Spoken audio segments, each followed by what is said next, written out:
Olá, meus amigos, amigas, internautas, sejam todos bem-vindos.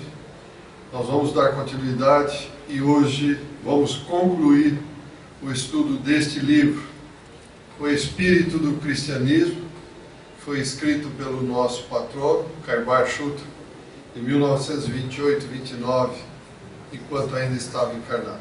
Então hoje nós concluiremos este livro e, na sequência, nós iniciaremos o estudo deste livro aqui, Vida e Atos dos Apóstolos, também de Kaibar Schutter. Nós pretendemos dar sequência em todos os livros dele, que o nosso patrono deixou uma literatura vasta, deixou informações preciosas, e nós pretendemos discutir todas elas com vocês. Então vamos hoje à conclusão desse livro. E diz o nosso querido Kaibar, ele diz o seguinte: o evangelista João termina o seu livro com estas significativas palavras: muitas coisas há que fez Jesus e, se elas fossem escritas uma por uma, suponho que nem no mundo inteiro caberiam os livros que se escrevessem. Então veja, uma colocação dessa do evangelista João, que acompanhou Jesus. Imaginemos Jesus, a profusão, a quantidade de atos, de gestos, de coisas que ele fez em prol dos que conviviam com ele, em especial os necessitados. E Kaibar diz o seguinte: este trecho enfático do apóstolo, sem significação literal, é, entretanto, de grande alcance moral e científico, visto não só a personalidade de Jesus, como a sua doutrina se conservarem até hoje desconhecidas das massas, a despeito das inúmeras obras que correm mundo a esse respeito, e das que todos os dias são entregues à publicidade. O grande problema é que Kaibar, quando escreveu isso em 1928, 29, parece que ele está escrevendo hoje. Por quê? Porque nós vemos Jesus, ouvimos falar de Jesus, vemos as igrejas pregarem sobre Jesus, mas o mais importante, nós não vamos buscar entender o que Jesus fez, o que ele escreveu. Não buscamos os livros para entender realmente, porque para entender nós temos que nos transportar à época, e nós não fazemos isso. Nós literalmente lemos e queremos já colocar como hoje entenderíamos aquilo que está escrito, e não é bem assim. Então nós temos que estudar. Então, quantas coisas existem que Jesus disse e que não constam dos evangelhos? Quantas existem que ele fez e que nós ignoramos? Vejam, os apóstolos escreveram as principais, todas, do dia a dia, 100% de tudo que ele fez não foi relatado. Mas ainda ignoramos até o escopo da vida dele aqui na terra, o que só de há pouco tempo para cá tem sido revelado, graças ao auxílio que recebemos dos gênios invisíveis, que, por ordem do Senhor, vem fazer-nos lembrar a sua palavra e nos trazer o complemento da sua palavra, de acordo com as promessas que ele próprio deixou escritas nos evangelhos. Então, quando veio a doutrina espírita, com a publicação do Livro dos Espíritos em 1857, começou-se a grande revelação, a terceira revelação.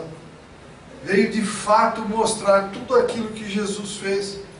Mas mesmo assim, eu pergunto hoje a todos em sã consciência: quantos de nós conhecemos o que Jesus fez?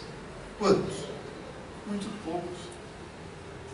Poucos de nós nos preocupamos em ir a fundo e principalmente praticar o que ele fez e ensinou.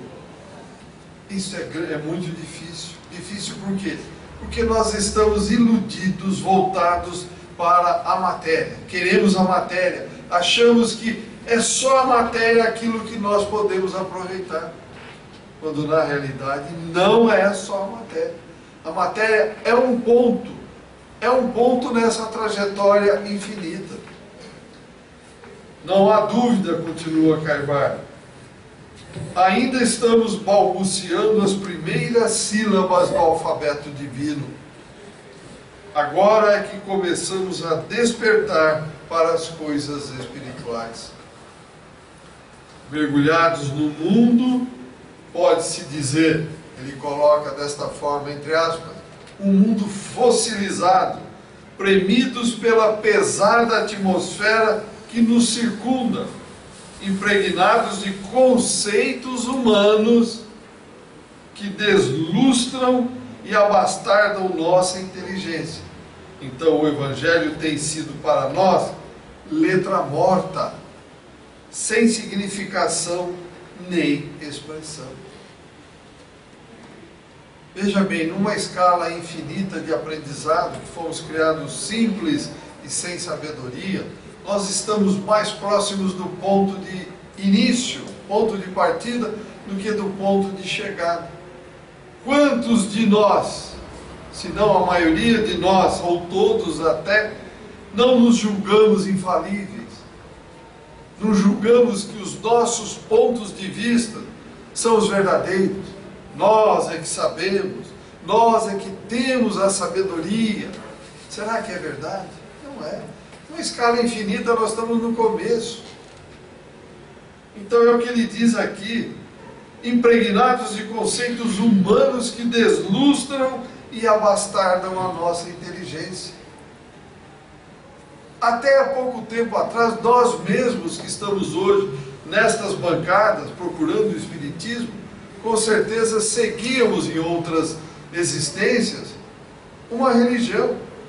E qual era a nossa posição lá nas outras vidas? Com certeza desta forma. Ah, é verdade, é verdade. Não líamos, não tínhamos conhecimento. Hoje, graças à beleza da doutrina espírita, nós temos em mãos essas obras fantásticas que nos permitem avaliar realmente quem somos, de onde viemos, por que viemos, para onde iremos, porque Deus nos criou, onde nos encaixamos neste universo maravilhoso. Então hoje temos como pensar, refletir sobre isso. Em outras vidas era bem mais difícil. Os ensinos do Mestre, a sua magnífica vida, os seus inimitáveis exemplos, os seus atos de sabedoria, de nobreza de alma, o devotamento que demonstrou em sua grandiosa missão e que se traduz como um sol de amor a fertilizar corações estéreis, a iluminar cérebros denegridos por longa estadia nos reinos inferiores da criação. Porque quantas encarnações nós permanecemos parados, presos às coisas materiais, como nós percebemos e vemos ainda hoje. Tudo isso junto, e cada coisa de per si, encheria livros que não caberiam, até a época atual, nas inteligências mais refratárias aos grandes surtos do reinado do Espírito. Então imaginemos tudo que Jesus falou, tudo que fez. E olhem, vejam, Jesus viveu até os 33 anos.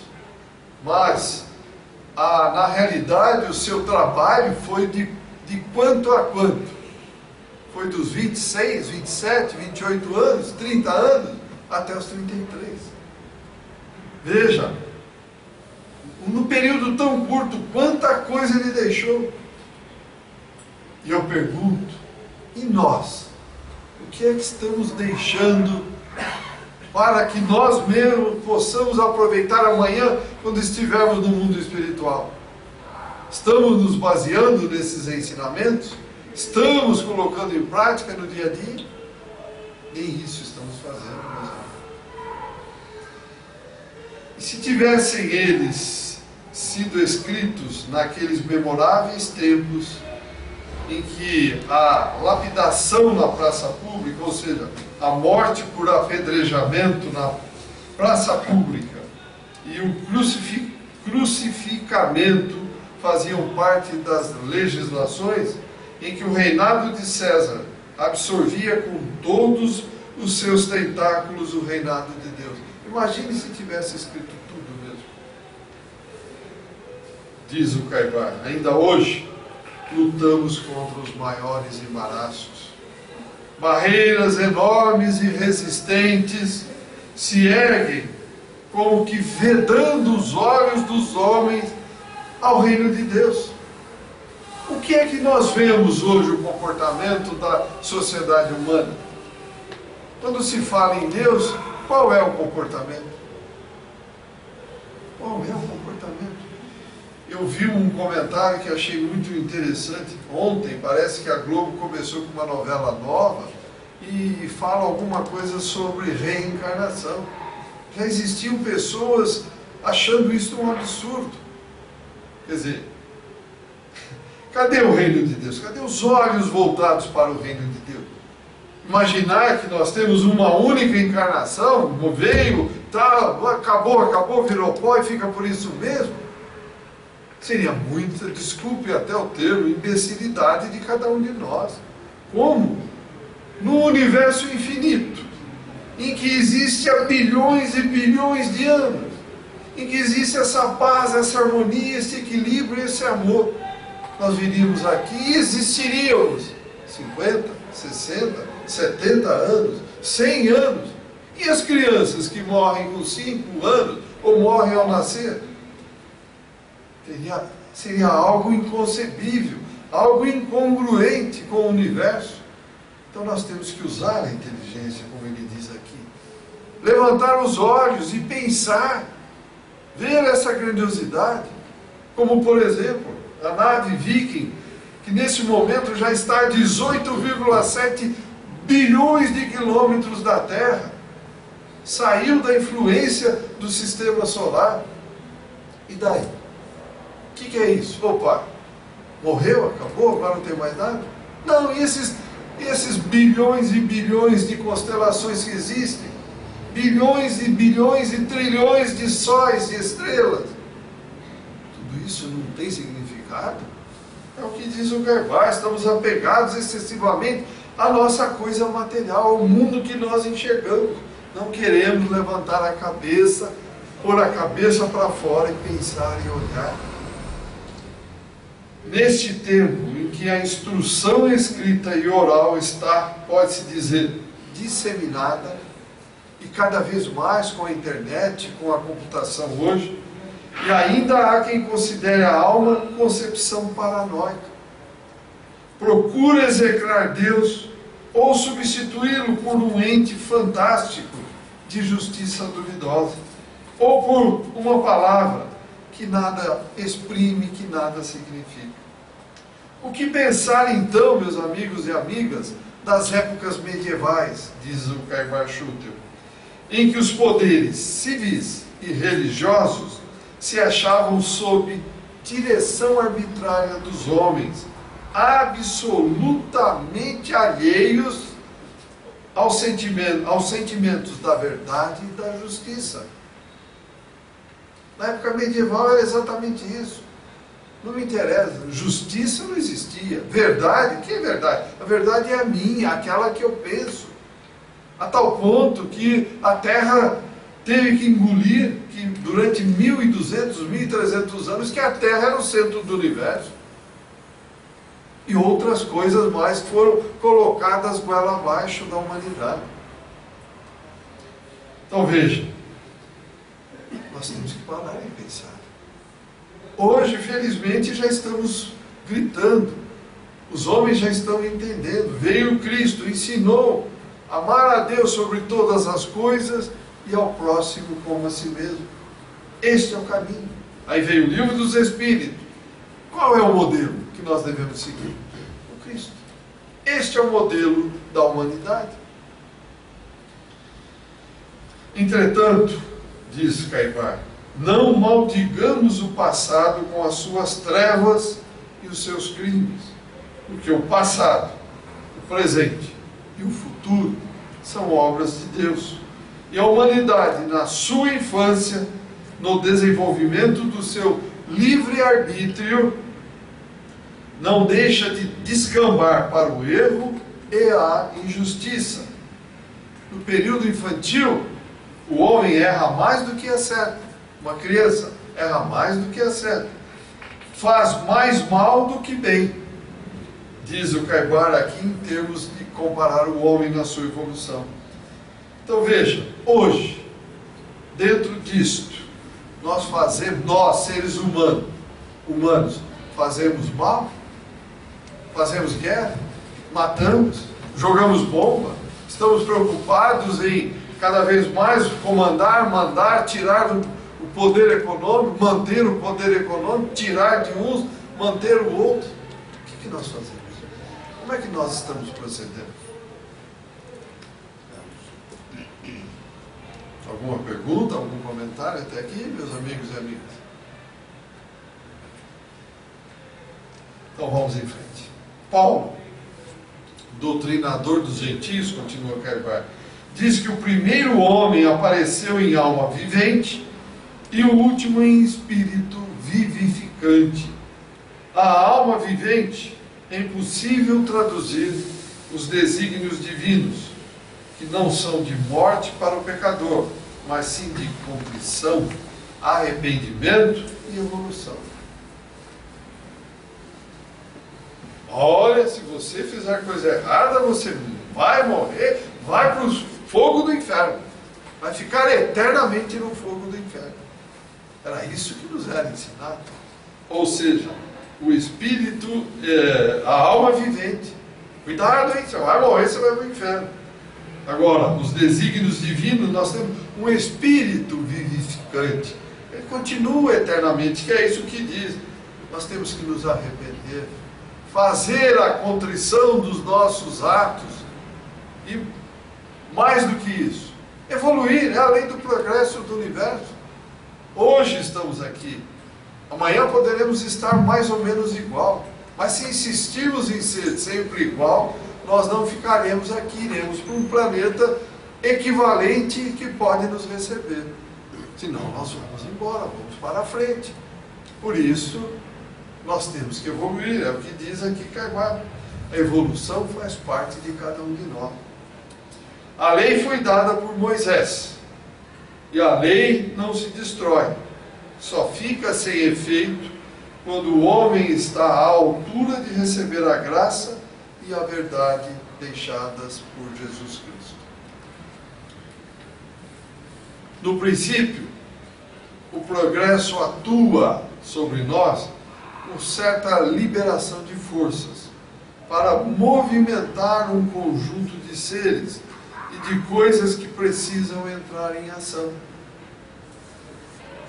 Essas forças são semelhantes às forças máximas que o motor ao pôr uma máquina em movimento, mas que vão se atenuando à medida que o carro vai acelerando, até se estabilizarem e se assemelharem às forças naturais que interferem no giro dos planetas, nas órbitas dos planetas, no percurso dos mundos e no caminhar incessante dos sistemas, das nebulosas pela eternidade e o infinito em sua evolução perpétua.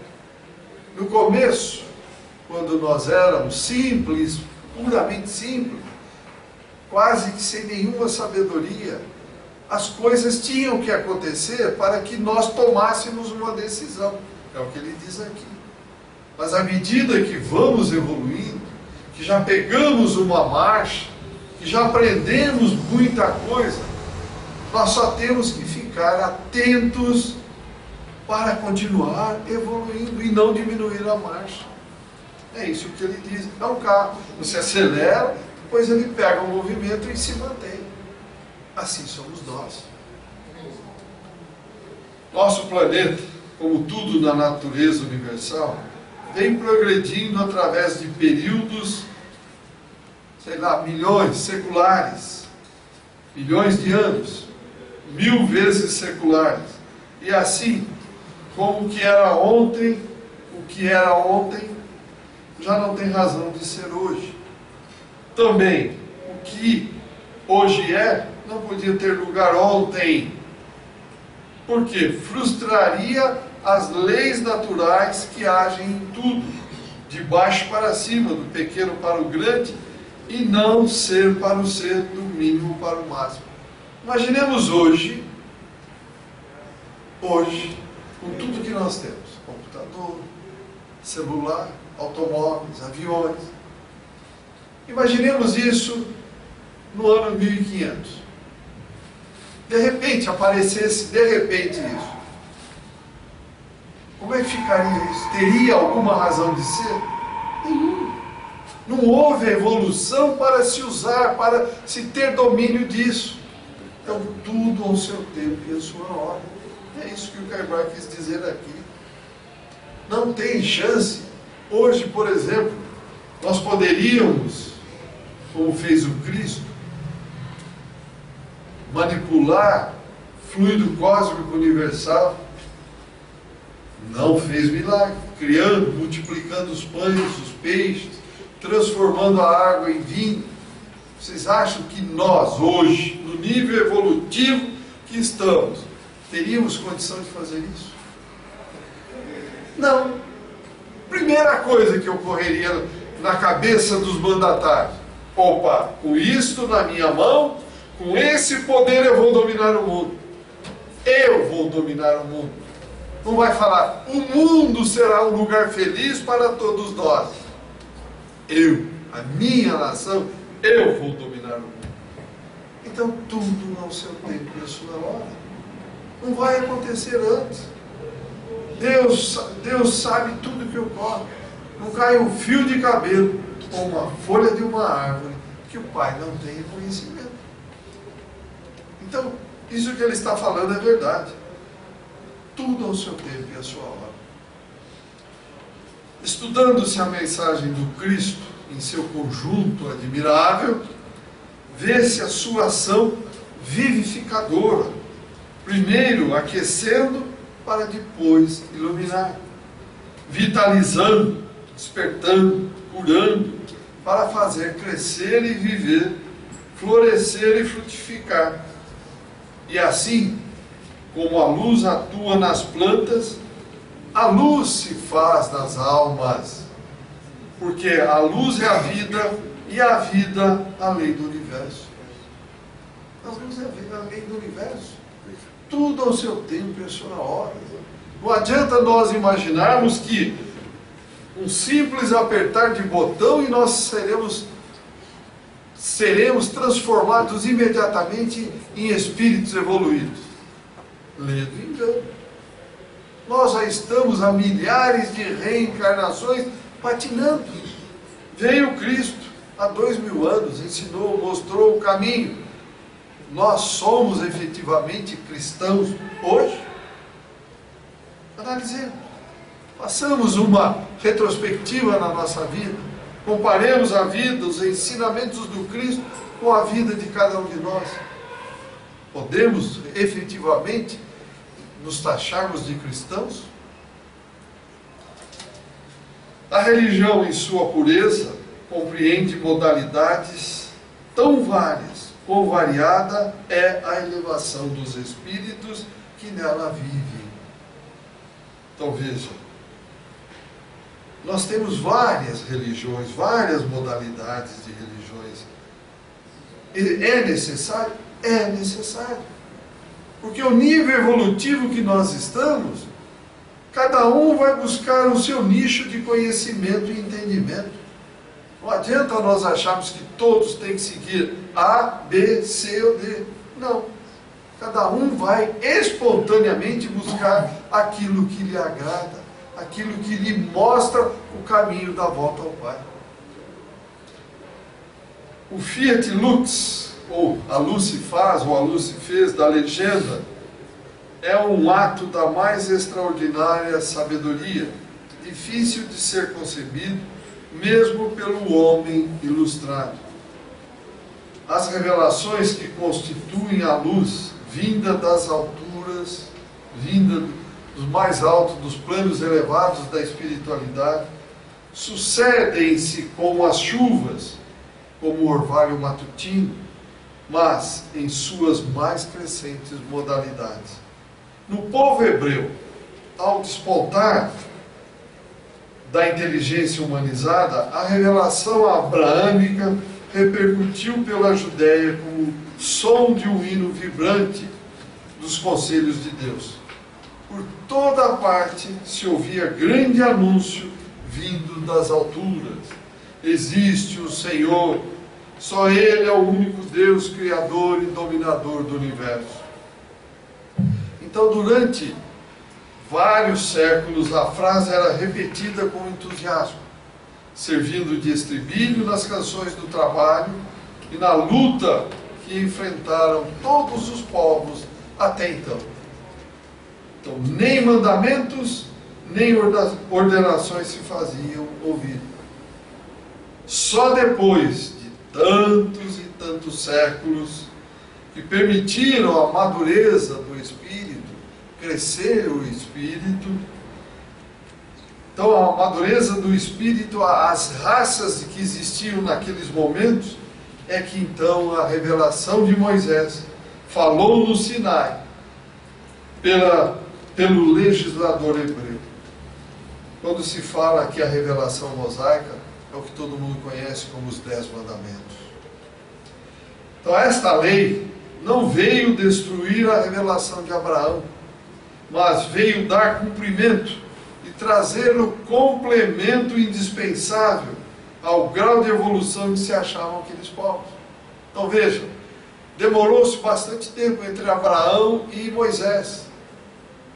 Veio a primeira legislação, foi dura. Por que foi dura? Porque naquele momento tinha que ser dura. Muito atrasado. Muito atrasado. A madureza dos espíritos, como diz Carvalho, ainda não tinha chegado no ponto suficiente. Então veio dura.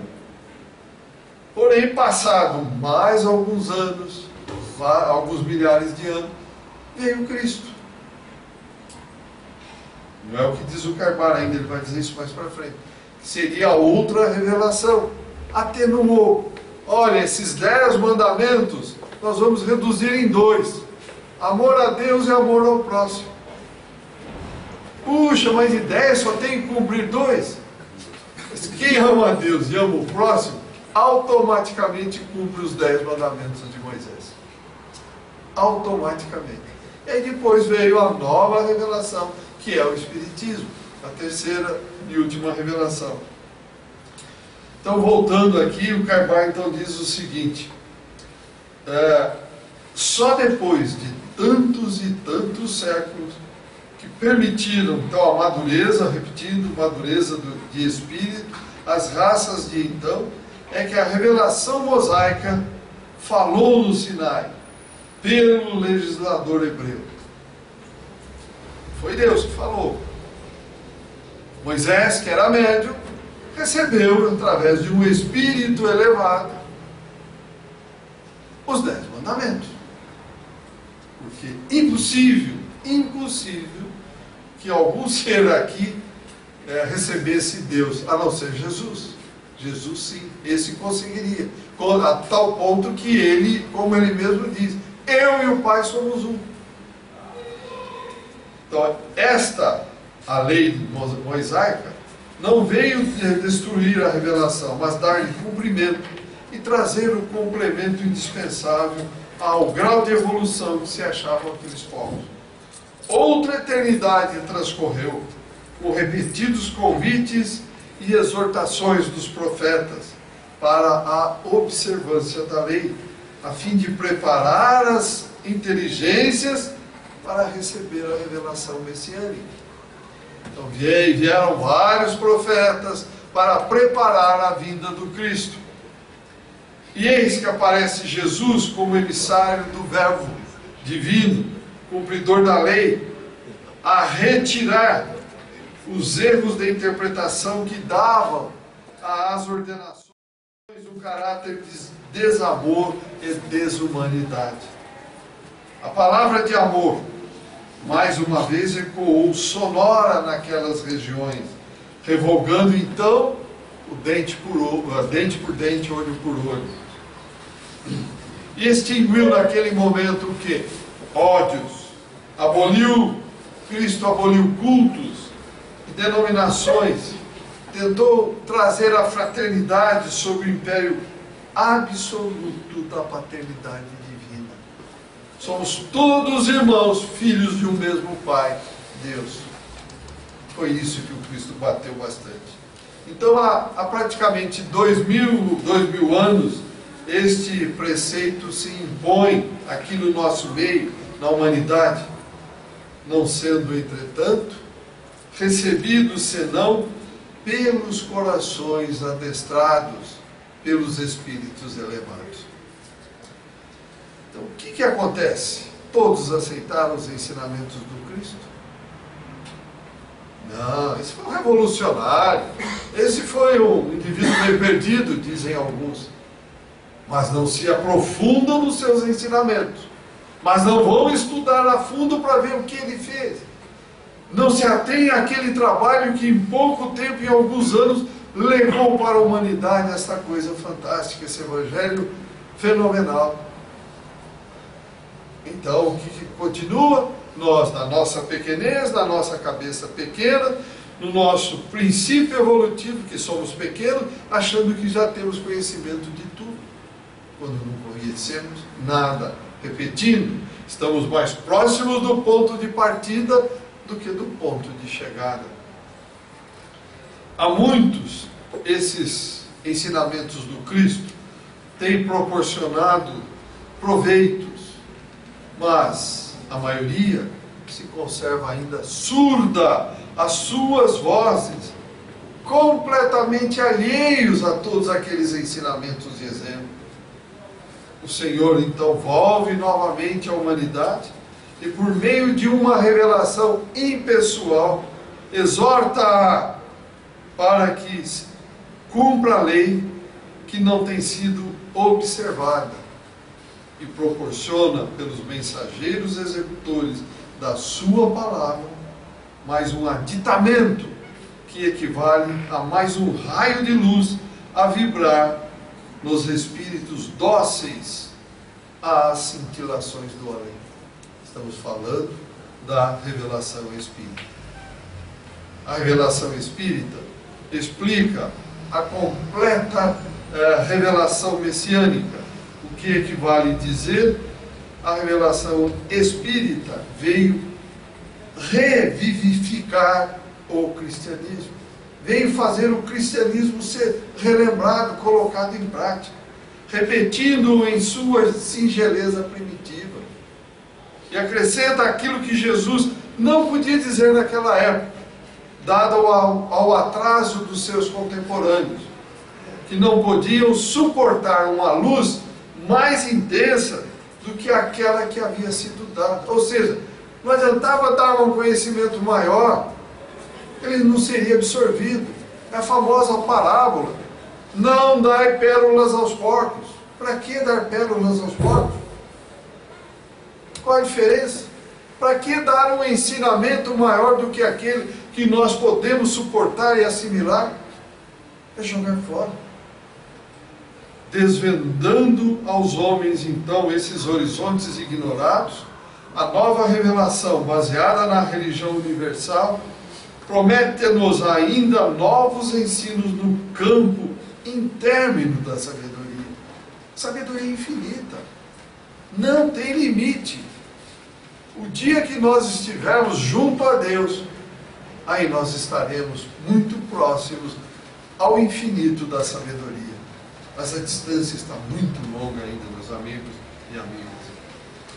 Pois explica aquela escada que se desenhou à dupla vista do patriarca, quando, reclinado sobre a pedra, tem tantos degraus para a escalada da perfeição moral e espiritual, que nem sonhar pode a nossa fraca imaginação. Daí o caráter de revelação das revelações com que se apresenta o Espiritismo, confirmando a predição de Jesus. O Consolador, o Espírito de verdade, relembrará tudo aquilo que eu vos tenho dito. Vos ensinará todas as coisas e anunciará as coisas que estão por vir. João capítulo 26, versículos 12 a 14. É de notar então que Jesus não ficaria alheio a esta grande obra, conforme se lê no capítulo de João. Eu rogarei ao Pai e Ele vos dará um outro Consolador, a fim de que esteja sempre convosco o Espírito da verdade, que o mundo não pode receber, porque não o vê, nem o conhece. Vós o conheceis, porque Ele habita convosco e estará em vós. Não vos deixarei órfãos, eu voltarei a vós. E note-se, continua o Carvalho, que esta promessa não se restringe aos apóstolos, mas estende-se a todos aqueles que amam a verdade. Por isso, uma das afirmações muito fortes do Espiritismo: conhecerás a verdade, diz o Cristo, conhecerás a verdade e a verdade vos libertará. E o Espiritismo veio confirmar: amai-vos e instruí-vos. Sem instrução não haverá conhecimento, não haverá verdade. E então Jesus diz o seguinte, que aquele que tem os meus mandamentos e os guarda, esse é o que me ama. E aquele que me ama será amado do Pai, e eu o amarei e me manifestarei a ele. Jesus diz ainda mais categoricamente: estarei convosco até a consumação dos séculos. Supremo diretor de nosso mundo, único enviado de Deus, que rege os destinos do nosso planeta. Parece claro que há de forçosamente estar à testa da sua obra, esforçando-se para abreviar o progresso de nosso planeta e a elevação dos nossos conhecimentos. Então, veja bem, para nós concluirmos, basta examinar, sem espírito preconcebido, a grande obra do cristianismo mormente, a atual com o seu complemento espírita, estendendo-a, ou estendendo-se essa obra a todas as ramificações dos conhecimentos humanos, para se compreender o trabalho que se vem efetuando e a ação persistente desses mensageiros divinos. Há pouco mais, nós tivemos em 1857, o Espiritismo apareceu em sua nova fase. Entretanto, pode-se afirmar que os seus princípios estão difundidos por todo o mundo. Não há recanto da terra em que as vozes do além não se tivessem feito ouvir, sendo de prever que não está longe o dia em que veremos a sua ampla realização. Continua Caibar. Cumprida a profecia de Joel, repetida por Pedro no cenáculo de Jerusalém. E conclui Caibar: o século XIX, a época de Caibar, foi portador do maior acontecimento da história do mundo, revelação espírita, sacudindo a poeira que há séculos sepultaram o cristianismo e privaram os homens de receberem as luzes e as consolações que tão excelente dádiva do céu nos proporcionara. O Espiritismo veio pelos Espíritos mensageiros da graça e da verdade. Veio fazer o quê? Restabelecer os primitivos ensinos do grande enviado Jesus, compendiando, graças a um fiel intérprete do pensamento supremo, as notas complementares requeridas pelo Cristo, para quando a humanidade se encontrasse à altura de receber mais essa luz. Então, na construção do grande monumento que se ergue para obrigar a humanidade Abraão abriu os alicerces, Moisés ergueu a obra, Jesus a retocou e aperfeiçoou, e o Espiritismo a concluirá. Então, meus amigos e amigas, internautas, esses ensinamentos que estão neste livro fantástico, O Espírito do Cristianismo, nós recomendamos que sejam sempre compulsados, sejam sempre reestudados, porque Carvalho não brincava em serviço, ele sempre veio para discutir com profundidade tudo que a revelação espírita trouxe, para que nós pudéssemos compreender os ensinamentos e os exemplos do Cristo. Alguma pergunta, algum comentário? Que é muito ensinamento, é muita coisa muito profunda. Estamos prontos realmente a nos dizer cristãos na acepção da palavra? Pensemos nisso. Então, no próximo encontro, nós iniciaremos este livro, Vida e Atos dos Apóstolos, também de Carvalho. Muito obrigado. Passaremos então agora para o Valdir.